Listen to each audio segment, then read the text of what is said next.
Bung Karno memperkenalkan bahwa saya bukan pencipta Pancasila, tapi Pancasila beliau sendiri saya kan gali yang sedalam-dalamnya dari bumi Indonesia ini. Ini dari tempat kita sendiri. Ini loh ada yang namanya Pancasila. Makanya lah hari lahir Pancasila itu 1 Juni. De jure, ya kan, de jure 18 Agustus tahun 45 pada waktu di pembukaan Undang-Undang Dasar 45 ya. oleh bukan BPU PKI lagi tapi PPKI, Panitia Persiapan Kemerdekaan Indonesia.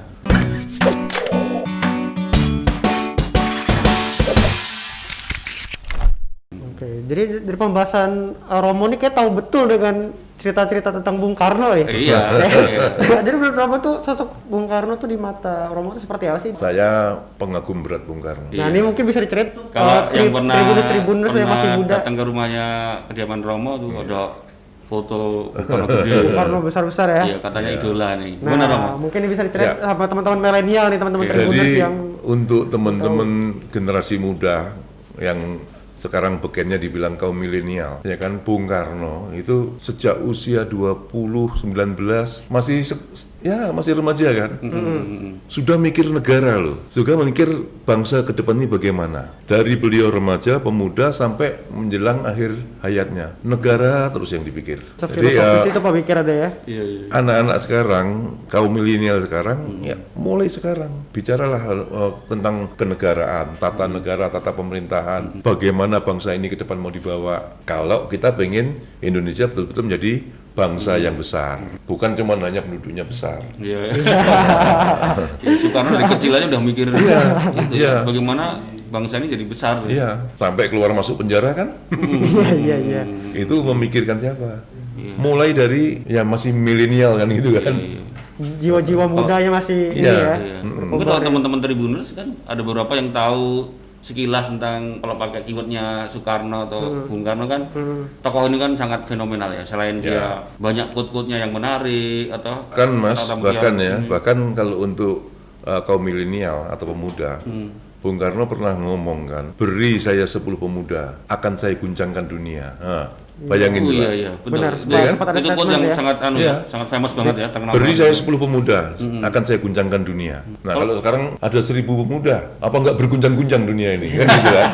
Tapi kalau sekarang beda Pak. Heeh. Berikan saya 10 GB kuota, maka akan saya guncangkan dunia. Nah, itulah itu. Yang tadi Lewat medsos nanti jadinya. anak muda sekarang Romo muda sekarang gitu Romo. Modal kuota aja. Butuh 10 kuota 10 giga. 10 GB. Jadi itulah salah satu cerminan sosok Bung Karno ya. Itu Ya. tipikal orang yang giat akan menggali ilmu ya. Bahkan di usianya yang masih muda aja, dia sudah memikirkan nasib bangsa ke depannya mau jadi seperti apa. Jadi mohon maaf sedikit ya, karya-karya Bung Karno dan apa yang telah dibuat Bung Karno dan apa yang digali oleh Bung Karno yang kita namakan Pancasila itu, ini dunia Barat pun terkagum-kagum.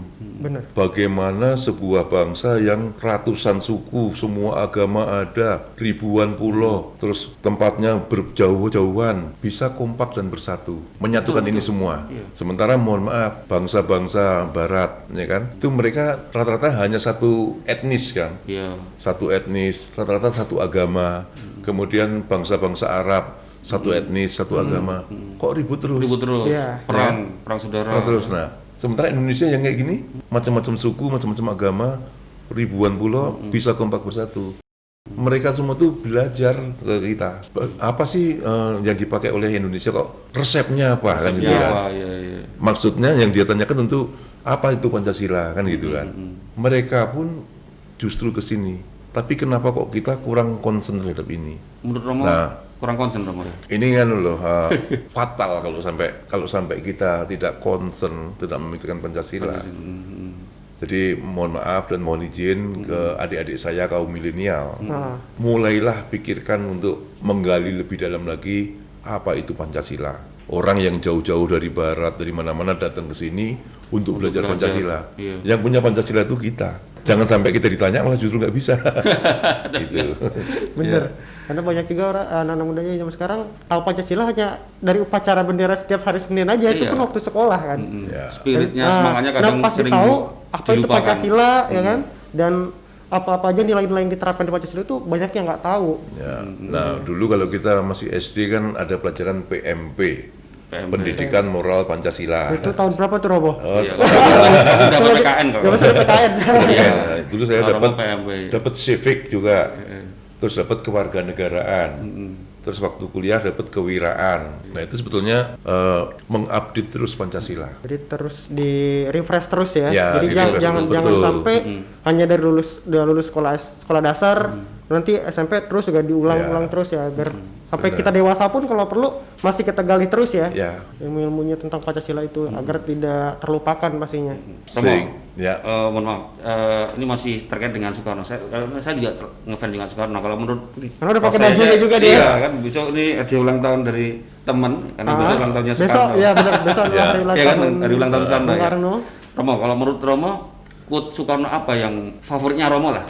Ya. Kan quote-nya Soekarno Oke, banyak tuh. ya. Di antara itu menurut Romo jadi apa? Bung Karno juga pernah ngomong, ya kan, gantungkanlah cita-citamu setinggi langit, Oh itu ya. ya, bermimpilah setinggi langit. Kaitannya dihubungkan lagi, kalau engkau jatuh, jatuhnya di antara bintang-bintang. Bintang-bintang, Nah, ya.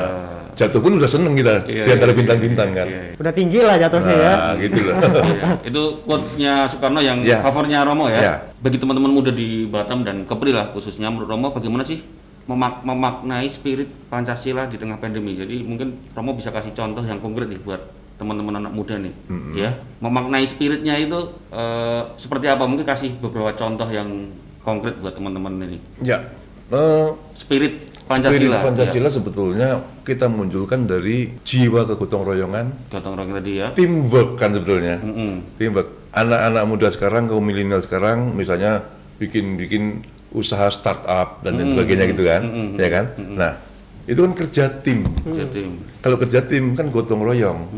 Yang satu ngurus ini, yang satu ngurus B, yang satu ngurus C, yang satu ngurus D, baru diikat menjadi satu dibingkai, menjadi satu kesatuan. Nah Pancasila itu juga gitu juga. Prinsip dan jiwa kegotong royongan harus selalu dibangun dari waktu ke waktu. Itu sebetulnya sudah mengimplementasikan Pancasila itu sendiri. Iya ya, hal yang kecil kompak, gotong royong itu sudah Ya. salah satu memaknai dan spirit Pancasila ya Romo ya. Betul, Iya ya. iya oke. Nah, terus dengan anak muda sekarang, kaum milenial sekarang juga kan, maaf, satu pemuda Melayu, satu pemuda Batak, satu pemuda Jawa, satu pemuda Ambon, satu pemuda Flores. Itu kan sudah mencerminkan bahwa tidak ada sekat-sekat di antara mereka, ya kan? Itu sudah sila ketiga dari Pancasila, Persatuan Persatuan Indonesia. Tidak lagi kalau kita mau kerja sama anak-anak muda, tidak lagi agamamu apa sih? Konghucu, Hindu, Buddha, Kristen, Katolik, Hindu, Buddha, Katolik, Kristen, Konghucu, udah nggak gitu lagi kan? Teamwork bareng-bareng. Itu apa? Mengimplementasikan sila pertama dari Pancasila, ketuhanan yang Maha Esa. Kan gitu kan? Jadi kalau ngomong-ngomong soal tadi agama Romo, sebenarnya kalau di beberapa negara katanya kalau di kartu identitas penduduk itu agama itu udah dihilangkan. Tapi di negara kita masih ada. Masih ada ya. Jadi kalau menurut Romo sebenarnya kalau soal itu tuh gimana, masih perlu nggak sih Romo? Ini mungkin hubungannya dengan tadi kita nggak usah membeda-bedakan agama. Jadi kita nggak usah Kita "Lu agamamu apa?" yang penting kita tuh Nah, jadi berbangsa kalau yang sama ya. Ya, jadi kalau kita sekarang punya kartu identitas KTP sampai hari ini masih ada agama itu sebenarnya masih perlu nggak Romo? Itu kalau kita melihat secara politis itu debatable. Oh. Nah, tergantung dari sisi mana memandangnya. Iya. Kalau nggak keliru pernah ada gagasan mantan Mendagri kita, Pak Cahyokumolo, Oh, iya. yang punya gagasan akan menghapuskan kalau agama gitu Betul, ya. betul. Nah, tapi pro kontra. Ini sensitif, tapi sebetulnya kita nggak perlu lebay-lebay amat lah ya, Iya. ya kan? Jadi agama itu kan keyakinan kita terhadap Allah Subhanahu Wa Taala, ya kan? Nah, terus kalau kita memandang positif ya positif, kolom agama tetap ada itu positif. Tapi yang mengusulkan tidak ada juga positif juga. Semangatnya kan tadi ya Romo ya. Nah, Sebenarnya baik ya semangatnya. tapi apapun juga namanya, jangan sampai wacana perdebatan antara yang pro dan yang kontra kolom agama atau tidak itu ada atau tidak, itu jangan sampai menjadi memecah belah kita. Justru malah memecah belah.